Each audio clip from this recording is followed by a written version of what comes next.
সি ক'ত কি বুজল আমি কৰি ঘূৰি ফুৰিছে মই চব খবৰ পাওঁ তাক মই অসমৰ বাহিৰলৈ পঠিয়াই দিম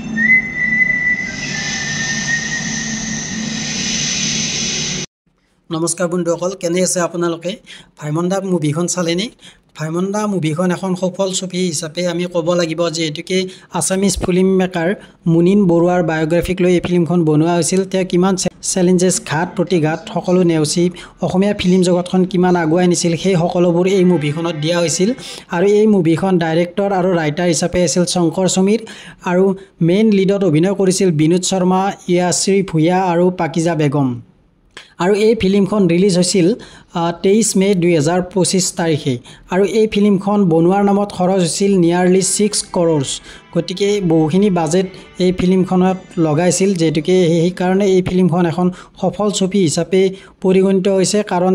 যিদিনা ৰিলিজ হৈছিল সিদিনাৰ পৰা তেওঁলোকৰ যে কালেকশ্যন আছিল বহুত ভাল কালেকশ্যন হৈছিল 23 তাৰিখে ৰিলিজৰ দিনা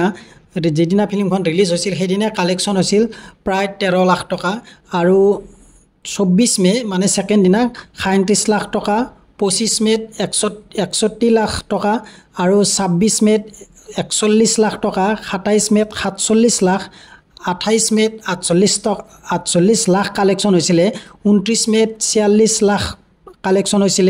30 মে 22 লাখ কালেকশ্যন হৈছে 31 মে 62 লাখ কালেকশ্যন হৈছে আৰু 1 জুন 1.12 crore কালেকশ্যন হৈছিল আৰু 2 জুনত কালেকশ্যন হৈছিল 58 লাখ 3 জুনত 52 লাখ 4 জুনত 31 লাখ আৰু 5 জুনত